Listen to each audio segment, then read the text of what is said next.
Let's talk recruitment and start with hiring into the industry. For you sports fans, that would be like building through the draft.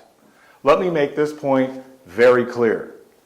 Don't do it if you are not equipped for and committed to training. Now, not requiring experience will tend to skew your staff younger. With that, there are some pros and there are some cons. Before I even get into them, let me say it again. Don't do it if you are not equipped for and committed to training. Pros.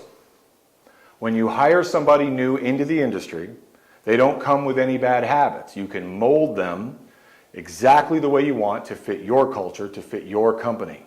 They also tend to be less expensive. And when you bring people in that are less expensive, you've minimized risk, especially if no experience means you're hiring off the college campus. Maybe this works for your company, and you will minimize risk because they will be less expensive than hiring a seasoned professional. You will also find that these people adapt to your culture more quickly. You know, in the beginning, it's about getting them to do the job the way you want it done. The fact that it costs less is a bonus.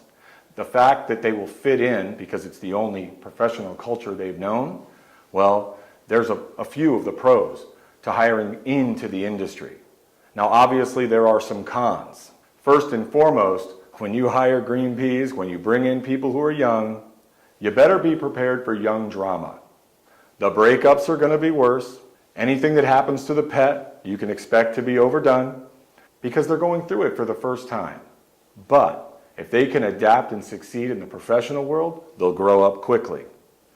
Another con is the fact that depending on where you're hiring them, there can be turnover. For example, in sales, 8 out of 10 hired into outside sales don't make it the first year. But again, that statistic is skewed heavily by a lack of training.